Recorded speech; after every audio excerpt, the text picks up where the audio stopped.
અહીંયા હું પ્રવચન આપવા આવ્યો નથી. સમાચાર મળ્યા ત્યારથી અંતર રડી રહ્યું હતું.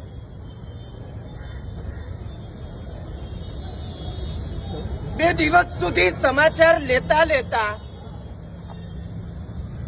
અંતરનું રુદન પરાકાષ્ઠાએ પહોંચ્યું હતું. આજે બપોરે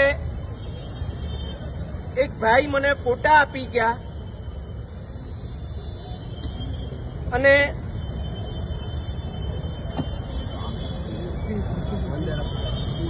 રડ્યા વગર રહી ન શકાયું. તમને બધાને મારું કહેવું છે, તડકો પછી છાયો આવે છે, પડતી પછી ચડતી આવે છે. નીચેર ગચ્છત્યુપરી ચ દશા ચક્ર નેમી ક્રમેણ.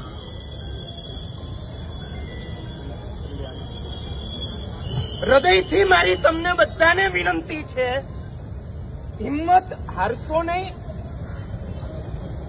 આશા છોડશો નહીં, નબળો વિચાર એક પણ જણ કરે નહીં. રડવાનું કદાચ ઘણું થઈ ચૂક્યું, ધૂળ ખંખેરીને હવે ઉભા થવું છે.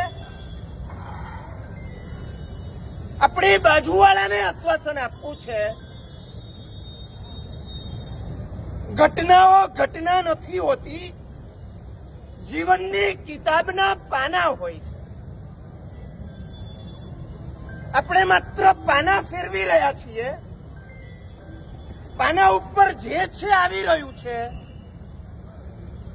એક પણ પાનું શાશ્વત નથી, એક પણ પાનું કાયમી નથી.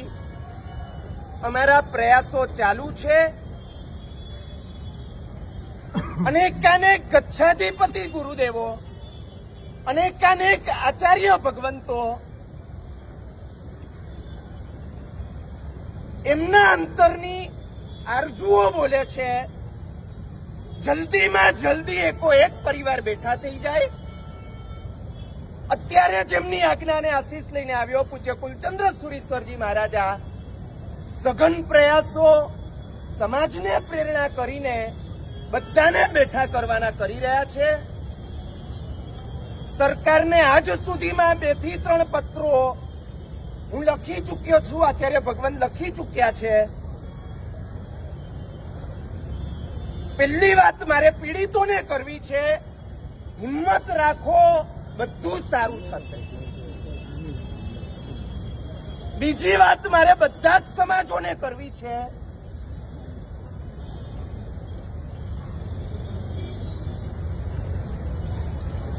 આજે જેઓ કર્મના ઉદયનો ભોગ બન્યા છે, આજે જેમના ઘર સાફ થઈ ગયા છે, બંબાવાળાએ અહીંની આગ તો બુઝાવી દીધી છે, પણ એ ઘરની આગ હજી બુઝાઈ નથી.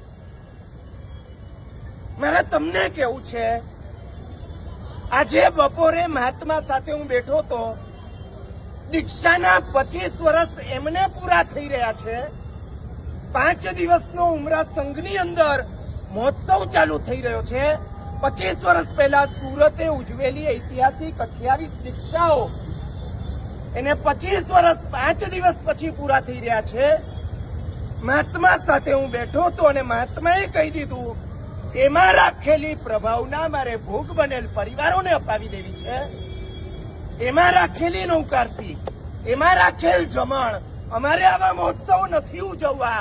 પ્રવચનો ભલે થાય, ભગવાનની ભક્તિ ભલે થાય, જમણવારના પ્રભાવના અમારે કરવા નથી.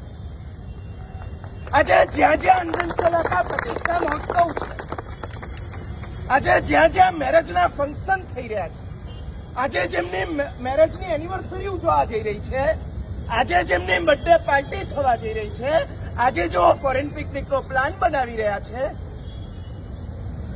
આજે જો ઓડી ગાડી કે BMW ગાડી જલ્દીમાં જલ્દી લેવી છે, મર્સિડીઝ લેવી છે, મારે એમને કેવું છે,